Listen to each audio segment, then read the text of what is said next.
Assalamualaikum warahmatullahi wabarakatuh. Perkenalkan, saya Pira Anita dari Prodi PPKN kelas 3E NIM E1B019208.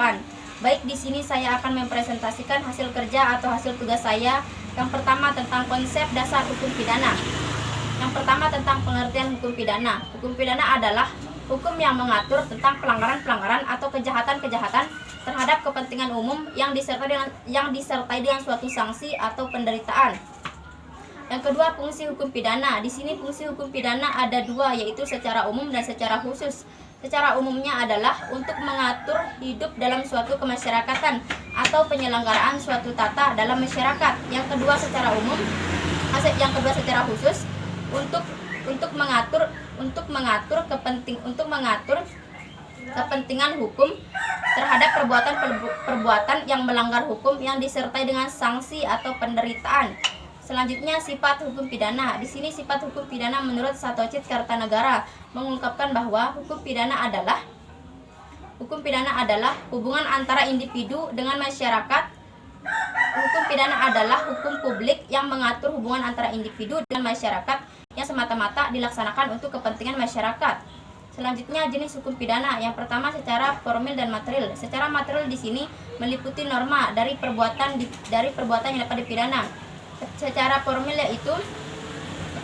yaitu menggambarkan hak warga negara beserta aparat penegak hukum untuk melakukan penuntutan perkara pidana, menjatuhkan pidana, dan melakukan pidana. Selanjutnya, jenis hukum pidana secara umum dan secara khusus. Secara umum adalah hukum pidana yang berlaku untuk seluruh rakyat, contohnya KUHP yang sudah dikodifikasi sekaligus diunifikasi.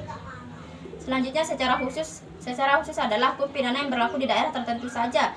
Contohnya, hukum pidana ekonomi, hukum pidana fiskal atau pajak, hukum pidana KUHP tentara, dan juga yang sudah dikodifikasi. Selanjutnya, hukum pidana tertulis dan tidak tertulis.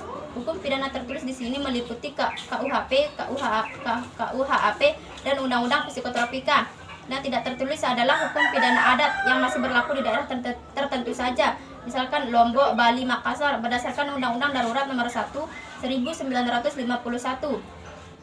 Selanjutnya, hukum pidana berdasarkan tempat. Di sini yang pertama, hukum pidana yang berlaku untuk seluruh rakyat yang dibentuk dalam pembentuk undang-undang di pusatnya. Yang kedua, hukum pidana lokal yang dibentuk oleh daerah tingkat 1 dan daerah tingkat 2. Selanjutnya, hukum pidana nasional dan internasional.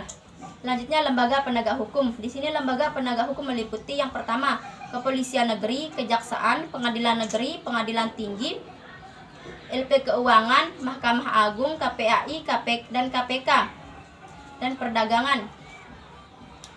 Lembaga-lembaga tersebut bukan hanya berwenang sebagai penegak hukum terkait proses peradilan, tetapi juga berwenang menangkap, menguasai, mengawasi, dan menjalankan perintah undang-undang di bidangnya masing-masing.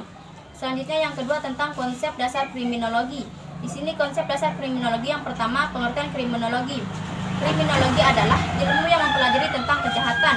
Yang kedua, tujuan kriminologi. Tujuan kriminologi adalah untuk mengetahui tentang kejahatan dari berbagai aspek yang termasuk di dalamnya, sebabnya apa, dan cara menanggulanginya itu bagaimana.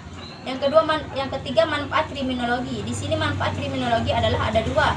Yang pertama, hasil penyelidikan kriminologi berguna bagi pemerintah atau penegak hukum untuk mengungkapkan kejahatan. Manfaat yang kedua yaitu membantu untuk melakukan meminimalisasi produk dalam perundang-undangan yang telah dipidana. Selanjutnya, yang ketiga yaitu hukum pidana dan kriminologi. Di sini hukum pidana dan kriminologi mempunyai hubungan timbal balik yang saling berkaitan satu sama lain. Misalkan dalam penanggulangan kejahatan, hukum pidana semata-mata tidak mengandalkan doktrin atau teori dalam pidana itu sendiri, tetapi juga memperhatikan kajian-kajian dalam kriminologi, khususnya tentang kejahatan. Maka sebaliknya, kriminologi juga memberikan kontribusinya kepada hukum pidana untuk menentukan ruang lingkup kejahatan dan perbuatan yang dapat dipidana. Selanjutnya, tugas 4 yaitu asas hukum pidana. Yang pertama, pengertian asas hukum di sini menurut Belle Freud mengungkapkan bahwa asas hukum adalah suatu norma dasar yang dijabarkan dari hukum positif oleh ahli hukum dan tidak dianggap berasal dari aturan-aturan yang lebih umum. Yang kedua, asas hukum di Indonesia. Yang pertama, asas legalitas. Asas legalitas di sini adalah kekuatan hukum atau dasar hukum. Misalkan jika pacar kalian menuntut karena diputuskan, maka tuntutan itu tidak ada atau tidak berlaku karena tidak mempunyai kekuatan atau kekuasaan hukum. Yang kedua, asas tiada pidana tanpa kesalahan. Di sini asas tiada pidana tanpa kesalahan adalah untuk menjatuhkan hukuman pidana kepada orang yang telah melakukan tindakan pidana bila mana harus ada kesalahan pada orang tersebut. Yang ketiga, asas teritorial atau asas wilayah. Asas wilayah ini adalah siapapun yang melakukan suatu tindakan pada suatu wilayah, maka berlakulah asas wilayah atau asas teritorial ini. Contohnya, warga negara Cina melakukan pencurian di Indonesia. Yang ketiga, asas nasionalitas aktif. Yang keempat, asas nasionalitas aktif. Di sini adalah asas yang dimanapun kita pergi, kita akan tetap diikuti dan hukuman pidana atau hukuman pidana tetap berlaku pada kita. Selanjutnya, asas nasionalitas pasif. Asas nasionalitas pasif adalah asas perlindungan. Contohnya, orang yang menginjak bendera Indonesia di Amerika Serikat, maka berlakulah asas perlindungan atau asas pasif ini. Yang terakhir, asas universalitas. Asas universalitas adalah asas yang berkaitan dengan kemanusiaan. Contohnya terorisme. Selanjutnya, implementasi asas-asas hukum dalam pasal KUHP. Di sini asas legalitas pasal 1 ayat 1 KUHP. Memiliki pengecualian yang bahasa lembutnya pelunakan yang terdapat pada pasal 1 ayat 2 KUHP. Menurut pasal 1 ayat 1 KUHP, terdapat frasa pertama dan frasa kedua. Frasa pertama berbunyi, suatu perbuatan tidak dapat dipidana, sedangkan frasa kedua berbunyi, kecuali berdasarkan kekuatan ketentuan peraturan perundang-undangan yang telah ada. Selanjutnya yaitu yang kelima, tentang ajaran sebab akibat hukum pidana. Yang pertama, pengertian ajaran sebab akibat. Di sini ajaran sebab akibat adalah adanya suatu tindak pidana, adanya yang mengakibatkan suatu tindak pidana karena adanya niat. Yang kedua tujuan mempelajari ajaran sebab akibat. Yang pertama, untuk menentukan hubungan kausal antara sebab dan akibat, atau untuk menentukan ada atau tidaknya tindak pidana. Yang kedua untuk menentukan pertanggungjawaban pidana seseorang atas suatu perbuatan. Selanjutnya, hubungan kausalitas ajaran sebab akibat di sini adalah hakim dalam menentukan hubungan ajaran kausalitas menggunakan ukuran atau kriteria tertentu dalam satu perbuatan akibat yang ditimbulkan. Contohnya, misalkan dalam satu tindak pidana pembunuhan pasti ada orang yang mati. Contohnya, untuk menentukan bahwa seseorang itu karena disangka telah membuat mati si A, maka harus ditetapkan bahwa karena orang itu lalu timbul akibat, yaitu mati si A. Dikatakan bahwa mati si A dengan orang tersebut harus hubungan kausal. Jika hubungan kausal dapat ditentukan, maka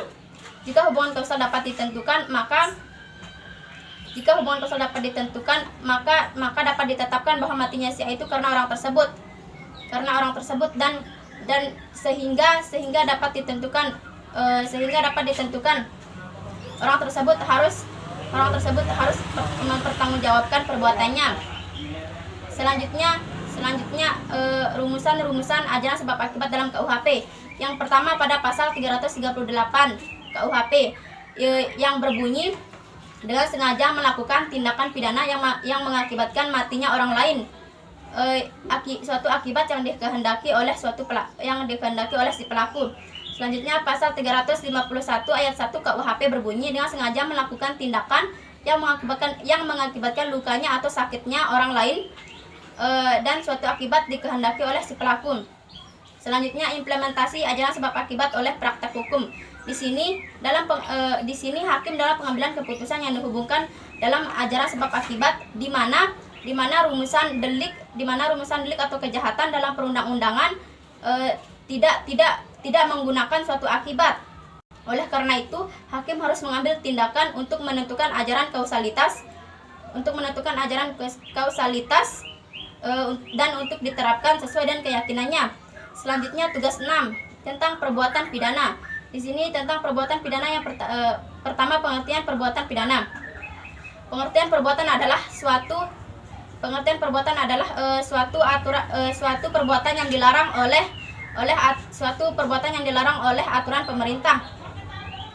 Yang kedua adalah unsur subjektif perbuatan pidana. Di sini unsur subjektif perbuatan pidana adalah unsur yang terdapat pada dalam diri si pelaku meliputi kesengajaan, ketidaksengajaan, niat, maksud, rencana lebih dahulu, dan perasaan takut. Selanjutnya unsur objektif perbuatan pidana. Di sini unsur objektif perbuatan pidana meliputi unsur yang terdapat di luar diri si pelaku, misalkan kelakuan atau perbuatan manusia, unsur melawan hukum, unsur lain yang menentukan sifat tindak pidana, unsur yang memberatkan hukum pidana. Selanjutnya yang terakhir, unsur lain yang menentukan tindak hukum pidana. Sekian presentasi dari saya, kurang lebihnya mohon dimaafkan. Wassalamualaikum warahmatullahi wabarakatuh.